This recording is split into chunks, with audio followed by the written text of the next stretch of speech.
shut.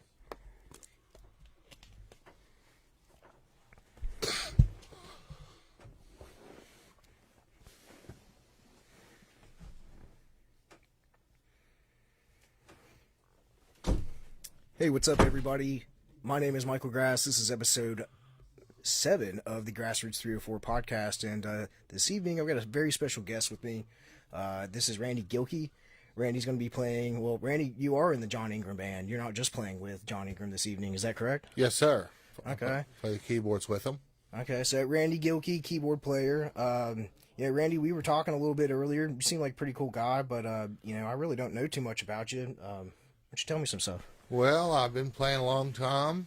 I started playing in clubs and stuff in the spring of '89, and it's 2022, so I guess that's 33 years. Mm-hmm. Just love playing music, love to get to make people happy, and love all sorts of music. I play keyboards and guitar and a bunch of instruments, and love playing in John Ingram's band. He's got a great band, great musicians. Yeah, you guys sound great together. And we're just having a good time, That's cool. How long you been playing with John? How long has the John Inghram Band been together, I should say? I don't know, almost a year, maybe. Okay.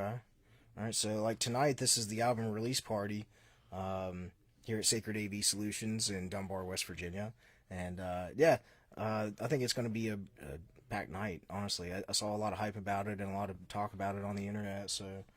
Well, John has a really great record, and he's got a great songs, and he has a great singing voice and a great way of putting his music across.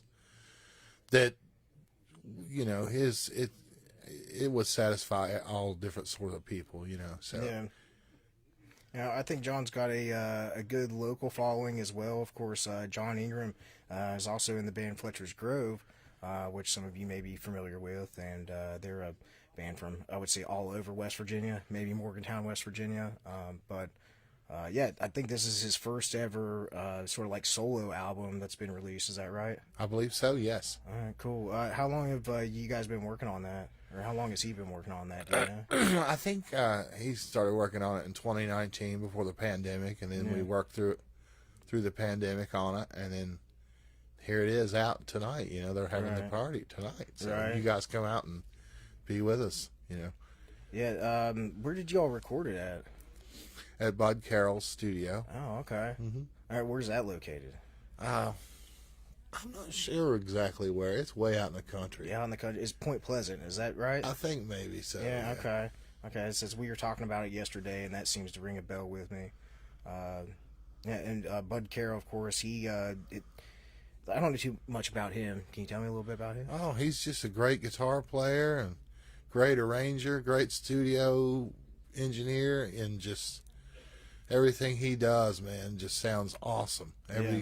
He records a lot of different groups and artists around this area, and I guess internationally too, probably. Oh, really? And man, he's so knowledgeable and just a great guitar player, man. Blows the windows out with it. So. Yeah, I saw you guys play here a couple months back, and that was a really cool performance, and you guys really killed it as well. And I got to catch a little bit of the sound check earlier, which was cool too. It sounded a lot different than what Palisade sound like, which I listened to the Palisade single the other day, and that's a little bit more of a laid back, sort of like a bluesy. What would you call it? Sort of Americana blues, soul type of vibe. Okay. And that's the only one that I've heard so far, but the one that I heard earlier that was like the 80s, rock and sound, like that was real cool. It's completely different from Palisades.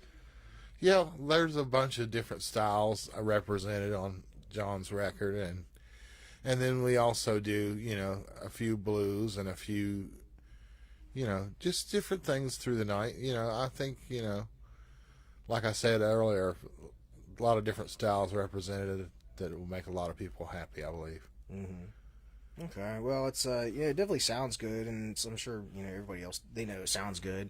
John Ingram has a name around here, and like I said, a good following too. And I think it's going to be cool tonight. I'm looking forward to it. We've got a guy named Bender Kills that's going to be opening for him. Bender Kills is out of the Nashville area, I do believe, and they're getting warmed up right now. But not that I'm like cutting it short or anything here, but I don't know. Like, okay, aside from music, what else are you passionate about? Oh, just family and, everything, just trying to survive in this crazy world we're living in today. Yeah. As a musician, how has the last 2 years treated you? What are some things that you've learned or maybe grown or constructed over the last 2 years? I know when the pandemic first started, nobody was playing anywhere. Right. It just seemed like that time off would never end, but it finally did. And we got back out to playing music, and people just really appreciated music more. Mm-hmm. And so it's made our jobs even more rewarding, when you have people that really realize the potential and the power of music. Right. And so... music, it can take somebody's mood and turn it around and... within seconds it can. Right, and, just hearing that, whether it's, the melody or, the frequency or, whatever it is that, chemically goes through our head and we think about it and it gives us the cold chills and it's, it's cool. It can turn things around and make somebody, a lot happier. And I think that, like you said, during the pandemic, we weren't able to go anywhere, we weren't able to do anything, and the most you could get out of that is like watching a live stream. And live streams are good, but it's just not the same feeling as it is like being there in person and experiencing that live. So it's cool to be back and to be doing something regular and see live music. Yeah, do you think that's like a good antidepressant? Oh, I guarantee you it is. When you have people smiling, groups of people enjoying things together and enjoying positive things together, it's great for everybody. Yeah. Well, I certainly see a lot of smiling faces whenever I'm at live shows, and it makes me think of all the people that truly enjoy it, and they're there and experiencing that, and they're all feeling it together and seeing together at the same time, and just resonating with each other. You know what I mean? Right on. Yeah, this is the energy that you get from other people as well, and from the band. Can really, like refuel your body, your mind, your soul. Yep, that's why we're thankful that live music, 2022, the season's just getting started. Mm-hmm. We've got a lot to look forward to this summer. I've seen a lot is going on this year, and it's like, particularly this summer, there's a lot of bands I'd like to go see, but it's just so much that's going on. It's like, do you want to go north? Do you want to go south? Do you want to be in Charleston or Huntington? Not to say that there's anything bad with it, but it's like everything's back on, but you can't be, at too many different places at one time. You know what I'm saying? Right. Just a little bit of thought going through my mind there. So, aside from music, what else are you into? All computers. I'm married. Me and my wife have 6 dogs, so and just having a family and stuff like that. Yeah. I'm into computers. Okay, what kind of computers are you into? Like, what do you do with computers? Just studio stuff. And stuff like that. So, tell me, how's that work out for you, being blind? The computer, it talks to me. Oh, that's cool. I know how to type and stuff like that. They taught me how to use a typewriter early in school. Yeah. And so that carries on to using a computer. It's the same thing. And then I can read Braille, but I don't read Braille too much because the computer talks. But yeah. So, it works like that, kind of. That's cool. I never really thought of it like that, but that's my phone. It talks, and it's just a regular iPhone, but same thing everybody else has. Yeah, that's cool. So you think like technology? Obviously, technology's made it much more easier. For you not being able to. Well, you don't have to read Braille as much. You said. Well, it just gives you a level playing field. What do you mean by that? Just computers and stuff. It allows me to read any article I want to, and mess with recording software or software to do work or whatever, play games. So it's just a level playing field, I see. As my sighted counterparts or whatever. Okay. What kind of games do you like to play? I don't know. Stuff where you blow stuff up and stuff like that. Blow shit up. Or, stuff like that. So is it just computer games, or are you into like playing, I don't know, like actual games like video games? Well, handheld games. games? All the I guess it's the games that I play are mostly sound based, so Right. it's all games. I feel like that's a dumb question, wasn't it? No, not really. I mean, because I used to mess with Atari when I was a kid. Yeah. Yeah, I'm quite a bit older than you. I'm probably, How 20, old? 20 years older than Yeah. you. How old are you? I'm 45, so 45. I'm 30. So Yeah. it's close. yeah. So that'd be 15 from 91. That's like 1976. Is that right? Yeah. Okay, cool. So what was it like for you growing up in the, I guess, mid 80s as a Dude, kid? it was awesome. I mean, because everything was changing. We were the last, so to speak, analog kids. We grew up and played outside still, and that, before the Super Nintendos and the little Game Boys and stuff. Right. So we still went to 4-H in the summertime, and all that kind of thing. Yeah. That's cool. And you could still, you play with the other kids, and there wasn't Oh, I any did, man. issues. Yeah, oh, God, yeah. Yeah, I went to regular school, and, dude, had an awesome childhood growing up. What kind of music did you listen to growing up?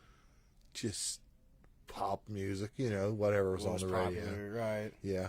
I hear you. So, what inspired you, I guess, to start playing the piano? I don't playing know. the keys? Did that start as a kid, or Yeah, like oh later yeah. on? Just, I don't know. Somebody gave my parents a piano, and I would play it, and I was drawn to it. And then I had a little toy organ, and then I would hear keyboards on the radio, and I'd wonder how they would do that.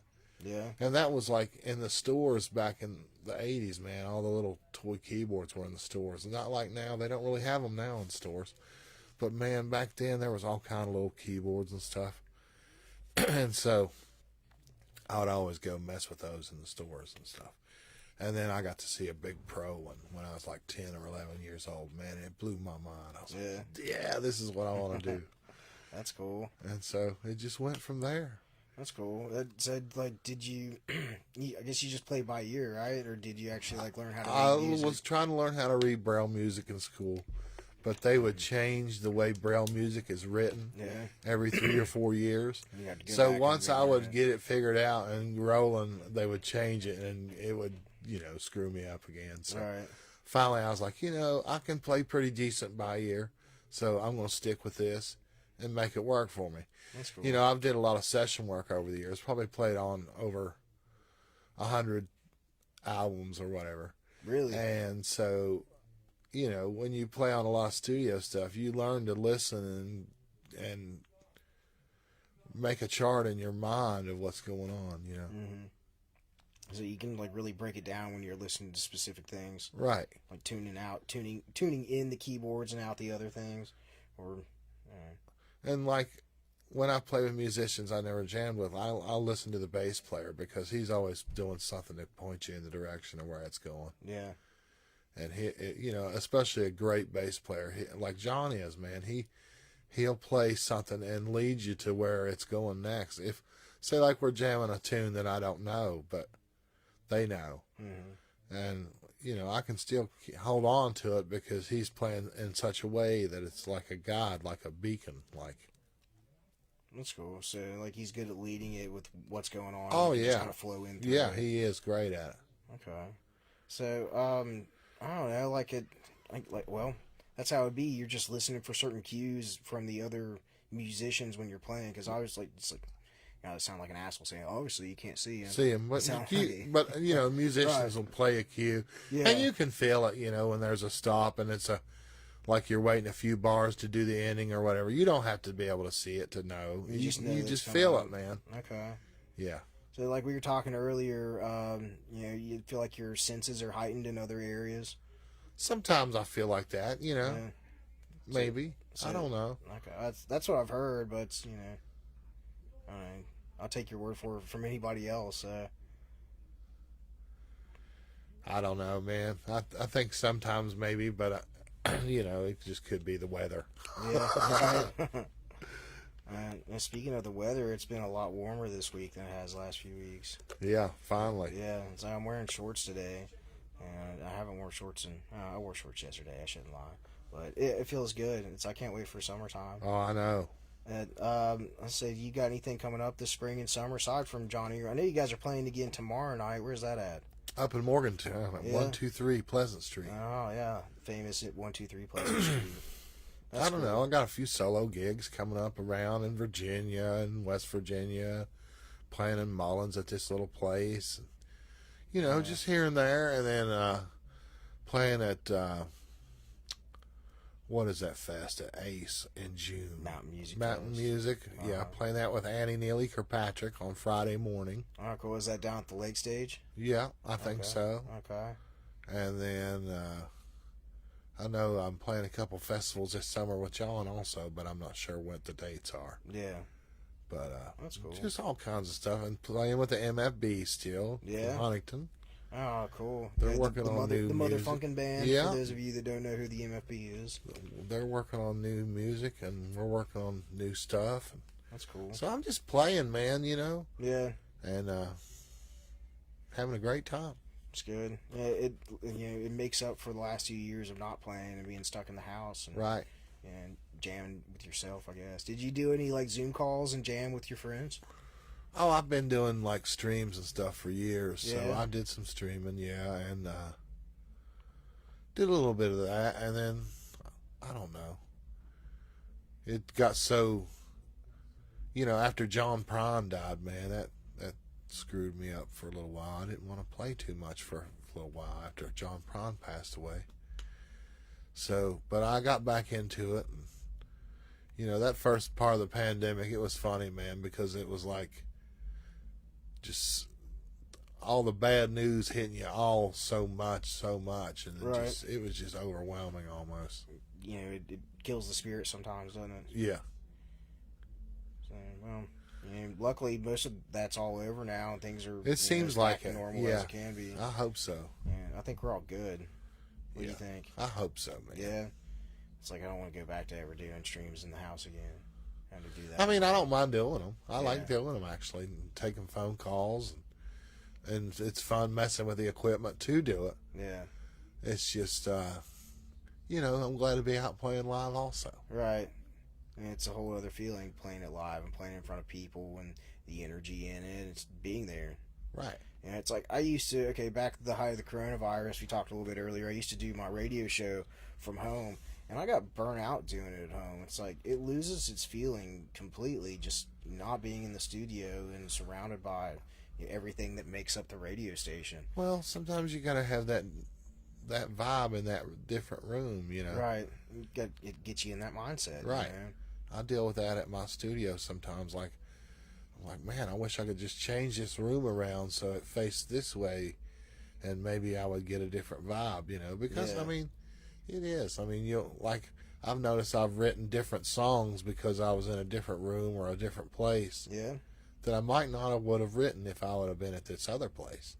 Really? So, you know. It's like you going on vacation and then writing something that inspires you while you're there. Right. That's cool. What inspires you? Like you write your own music? I've got a few originals, yeah. Yeah. I don't know. Most of my songs are just sort of autobiographical. And, but when I come up with one, I have to write it down then and there or I'll forget it. And I think that I'm going to remember it. I'm like, oh, yeah, I'm going to remember this. Yeah. And then you never do. Right. So if you've got one that that it's coming to you, man, that's my advice to other musicians out there. If you got a tune you're hearing in your mind, write it down then and there, or record it, or whatever you have to do, because you're not going to remember it. Yeah, I think that goes for anything.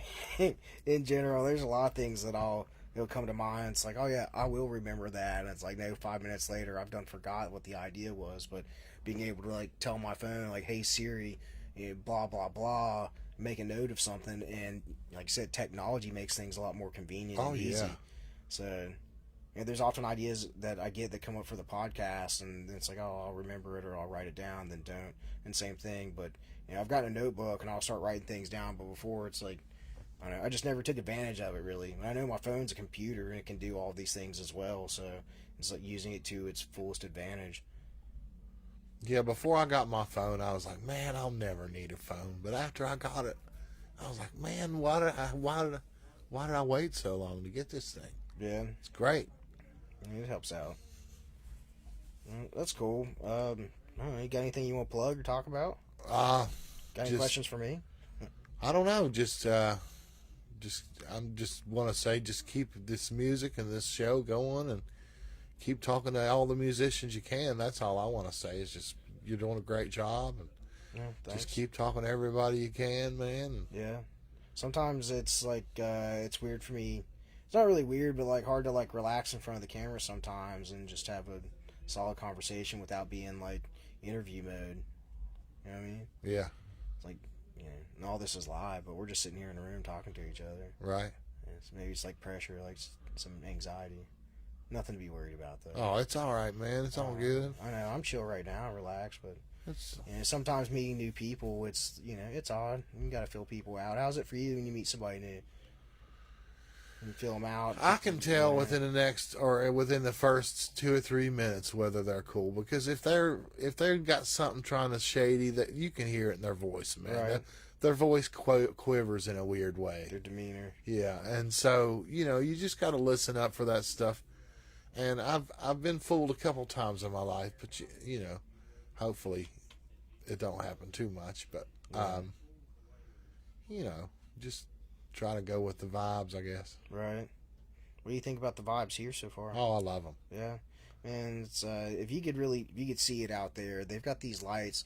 It's like Christmas lights that hang up from the ceiling, and of course, like regular like stage lights and things that really give it a really nice ambiance and a feel as well. It's all dark and like it's like warm as well, like a warm feeling, a comfortable feeling. Right on. Yeah, and they've got this big like backdrop behind the stage with a projector on it that puts up the band's logo, and then they've got some like cool special effects that go with it. So it really is. It's a really cool vibe in here, and it's really comfortable, and it's unlike other like places around Charleston or. They make the Beckley. musicians feel comfortable, and I think that's important. Right. Everybody wants to feel comfortable, no matter where they're at, but even more so when you're coming to somewhere that's new and you're going to be playing at. What we do is art, and they make us feel so comfortable, and we can do it at our highest ability here, Yeah. They really make it sound good, and of course they've got the audio and video for it that, it's just phenomenal. Oh, yes, it's crazy. It's a sweet, sweet setup they have. Yeah. Yeah, they record. Of course, tonight's performance isn't going to. Well, it's going to be recorded, but it's not going to be live streamed. Oh, it's not? No, it's not going to be live streamed. That'll be released probably like Sunday or Monday or something, because we don't want to spoil it for anybody else that may be potentially going to tomorrow night's show. You know what I mean? Right on. So, but yeah, generally like they record everything and then they'll post it up on YouTube or post it up on. It goes straight to Facebook to begin with, and then they'll post it on YouTube as well, and chop it all up and have like a professional mixed video right. that you could upload as well. Like what if you had like a live from the shop special set that was on Spotify or iTunes that you could listen to. Oh, that'd be awesome. Yeah, like the audio, it's all they sit in there and they mix the boards and do all that stuff while you guys are playing, and it comes out sounding like very, very good, very clean. So yeah, let's see what time it is here. Before we go, it is 8:24. Man, we still got time to chat a little bit. It is 8. The doors are open right now. Show starts at 9 o'clock. Bender Kills goes on, and then the John Inghram Band starts at 10. Is that correct? I was told 9:30, but it might be 10. 9:30. Okay. Well, it's we're back here in the closet right now, so as I have no idea, but I hear them out there rocking. Yeah, I hear something out there going on. Yeah. That's cool. I don't know. It's like, what else? You said you're a family man. Hey, what kind of dogs? You said you got 6 dogs. What kind of dog you had? Let's see. We got a red heeler. Then we got my buddy Skipper. He's a Chihuahua, but he's fat and he's cool. He's the boss of the house. Yeah. And then we got a little Maltese. We just haven't had her very long. And then one of them, I don't know, she's like a black lab maybe. Mm-hmm. And then one is like a boxer. And then another one that's sort of like a Chihuahua, but she's got some other kind of breed in her too. Yeah, you like small dogs rather than, well, you said you got the chocolate lab and some of those other ones. Yeah, I don't know. I love them all. They're all cool. And my wife, she loves them and helps, she takes care of them, of course, Right. I just sort of watch her do it. Yeah. Is there any one of them that's like you're, real keen to, or one that likes you more? Let's see, Skipper. Which one is Skipper? He's the one that's sort of the fat Chihuahua. Yeah. Oh, okay. Yeah, he loves me. And then Dixie, she's the Maltese. She loves me. Yeah. And then the Black Lab one loves me. Are they like lap dogs? The Skipper, is he a lap dog? Oh yeah, he is definitely. And he loves to play and race, race hell a little bit. And he's just fun, That's cool. Yeah. We've got a Pomchi at home that he's a Pomeranian Chihuahua. He's a lap dog too. Yeah. Like to play and fetch and all that stuff. He'll do tricks. It's kind of cute to watch, but yeah, I've got some Bengals. You know what a Bengal cat is? No, we have a cat too, though. Yeah. And she's sort of a loner, and so all those dogs probably overwhelm her, I guess. Yeah. But yeah, she sort of keeps to herself. Yeah, that's cool. You know what I like about small dogs? What's that? They poop small. I guess so. Yeah. Yeah. Yeah. Not so much shit you have to clean up. Yeah. So I've had big dogs before. My stepmother, she has 2 pit bulls, and man, that's a lot to have to clean up compared to my little Pomchi. Oh yeah. Yeah, a lot more. They're a lot more rough too. Not that pit bulls are bad necessarily, but they're just high energy animals, and they're big too. So they play rough and knock you over and stuff. Yeah. My little dog, the worst that could happen is I don't know, he'll bite at your ankle. I don't know, but I'm ready for summer and ready to go swimming and camping and stuff like that. Right. At the festivals and stuff like that too, and chilling, Yeah. Get back and enjoying it, hanging out with people. Yeah. Yeah. I miss hanging out with people and just shooting the shit, Yeah, it's coming up, man. Oh, I know. And when I go to Mountain Music Fest, music's good, but I like seeing all the people I hadn't seen in a long time. Right. Chatting, everybody's so dispersed, and I feel like at Mountain Music Fest up there at Ace that it's like everybody comes and it's almost like a big family reunion. Oh yeah, they got a nice facility there too. Yeah, it's very enjoyable, and they're very accommodating too. Yep. That's cool, man. Yeah, thanks for hanging out. Oh, I'm playing there in May with the MFB. We're doing some sort of festival at Ace also. Yeah, that's it, I don't right? know. No, they're having another little smaller one in May. Really? I don't know what they're calling it. Yeah. But I think it's May 13th. Maybe I could look that up here. May 13th. I know Jocelyn and the Sweet Compression just played, I think, last weekend there. Yeah, she's awesome, man. I played with her last summer. Maybe the they're Rolling Stones tribute thing. Didn't she play at Ritter Park down there for the Funkafest? She thing probably down there did. a couple years ago. Yeah, I believe so. I think that's where I first heard of them at. But yeah, she's great. Jocelyn and the Sweet Compression. Maybe we get them here sometime. That girl's got a voice on her. Oh man, yeah. Like no other. I'm looking at their website right now. I was trying to find that thing. I think that it's like a pre-party is what it is, leading up to Mountain Music Fest to just kind of promote it and get the word out there as well. Yeah, I believe that's what it is. Well, that's cool. So yeah, a lot of exciting music coming up this summer. So yeah, get out and try to catch all of it you can. And come out and support the live music here in Dunbar too. Right. Sacred AV Solutions live at the shop. Yeah, we do this series just about every week so far. I don't know what we got going on next week, but I'm sure it's going to be good. Now, last night, we had Friendly Fire here in Mark Bates. Which, I know Mark Bates. Yeah, have you ever played with him before? Oh yeah, a bunch of times. Yeah, he sounds real good. He sure does. Him and Bud played together, or not Bud, but him and Mike Lipton played together last night. Yeah, I played a bunch with Michael Lipton too. Yeah. And the Carpenter Ants, they're a great band. Yeah, they're kind of legendary in Charleston, aren't they? Oh yeah, they are. They're the host. Are they the host? Well, Larry Gross is the host, but they're like the the house band for the Mountain Stage Jam. Well, they are the house band for the Mountain Stage Jam, and then and Michael Lipton plays in the Mountain Stage Band. So. Right. That's pretty cool. So and he's one of the.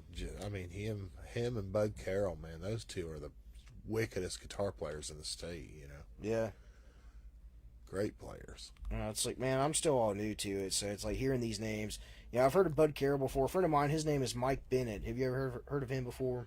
I don't guess so, no. He's a singer-songwriter out of St. Albans, and he recorded an album at Bud's up there in Point Pleasant a couple of years back.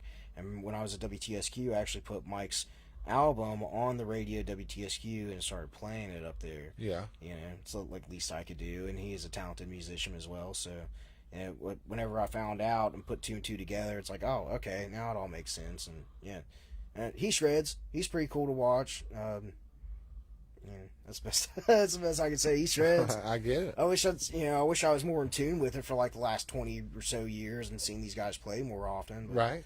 yeah. Well, music has changed a lot. Like when I first started playing, it was you either played hard rock, you played pop, or you played country and southern rock, or you played like variety, a little bit of all of that. And then as it went on, the more eclectic music styles came into it more and more. The more rock and blues and the more hippy dippy music, and the more classic rock and, you know, Beatles and stuff like that. Like when I first started in '89, you know, we were playing stuff like Funky Cone Medina, ball, ball, you know, and I wouldn't dream of playing that song now. I don't hate it, but you know, that was 1989. This is 2022. People want to hear different things nowadays, you know. I think I'd go for some Funky Cold Medina, though. If y'all bust that out and start playing, I wouldn't oblige. I had a little Casio keyboard, dude. I was like 12. I thought I had done made. I thought I was on MTV. Yeah. Like, I'm going to be big one day. Yeah. And take that Casio keyboard up there with you. Yeah. Hey, what do you listen to now? I don't know. Let's see. What have I heard lately that's been... I don't know, man. Anything that sounds good? Just trying to... I don't know. I still listen to the same old stuff I always listen to. You know, Bob Dylan, the Burritos, and stuff like that. The Burritos. Oh, God, come on. Tell me, who's the Burritos? Oh, the Flying Burrito Brothers. I have no idea.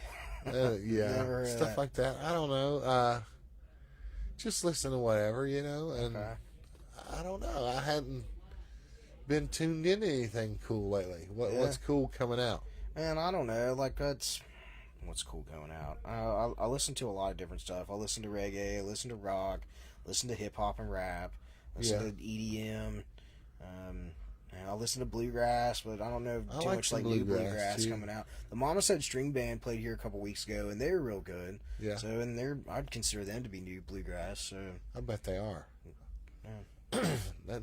They killed it. It'd be nice to see a little bit more bluegrass represented. Yeah, well, you know, southern West Virginia and, you know, eastern Kentucky really has a lot of that going on. And, yeah. You just don't hear about it too much. Well, it's because it's not mainstream. Like, right. You know, Tyler Childers is mainstream now. Yeah, oh, he's great too. Yeah, Billy Strings is mainstream. Actually, I saw a picture of Billy Strings with Post Malone yesterday on Instagram. So you tell me how mainstream that is. Oh, that's as now. mainstream as you can get. Right. Is that sellout? I don't know. I mean, now in the way the economy is now, I think you have to do whatever you have to do. And bob and weave. I don't think it's necessarily selling out, you know, because, you know, music, you can get it at the tap like a tap water, you know, with your phone or whatever. So I think you have to have other streams of income to succeed, you know, and to survive. Right. I think it's good to network with people and to oh gosh, what's the right word I've got here? Right word I'm thinking of. Like work with one another, like whether you're creating music, like you guys coming together. You're all talented musicians. You form the John Inghram Band. You're coming together as and one we love making it, music, you know, right? And it's like each of you all have separate people that know you. You know what I mean? You've all got your history and your background. So when you come together and you start producing your own sound, it's unlike, you know, maybe anything before. Right. And, you know, we all love it and we all respect each other as musicians. And all those things matter, you know. And that's what makes great bands great, is when they all respect each other and leave the egos at home and right. Just get out there for the common cause of making great music. You know, I feel like I shouldn't diss Post Malone and Billy Strings now. Man, that light's blue, y'all. I know you're listening. There's a big bright blue light right in front, and they just switched. They switched from one color to another, and yeah, woo! But yeah, no big deal. It's just part of how it's done, you know. Well, that's cool. So yeah, tomorrow night, John Inghram Band is going to be playing up at 123 Pleasant Street in Morgantown. I believe Dr. Bacon is either opening or closing it out for you guys. Right on. Yeah, they're real cool. I feel like maybe they played at Mountain Music Fest once or twice, but I think so, yeah. they're out somewhere in North Carolina. But yeah, I think that'll be a cool show. I wish I could see that, but I got things going on, so I can't make it to Morgantown tomorrow. But yeah, I'm gonna be here tonight, so I get to enjoy it. Right. Right on. Right. All right, y'all. Doors open up. Doors are open now. It is 8:35. Show starts at 9. Show might actually Bender Kills might be on right now, and then I think they go on. John Inghram Band goes on at 9:30, is what he was saying earlier. So yeah, come out, support live and local music. Yeah, thanks for watching. Check out all of our other videos. Give us a like, share this. Check out my podcast. Check out my podcast. This is my podcast. Check out my Facebook page, the Grassroots 304 Podcast. Yeah, give it a like. Tell your friends. Come down, support the music tonight. And yeah, we'll see you next time. Peace. Thanks, man. Yeah, cool. Man. Yeah. Dude. You enjoy it? Yeah, I loved it. Yeah. Have you ever done a podcast? Maybe I should have asked you that.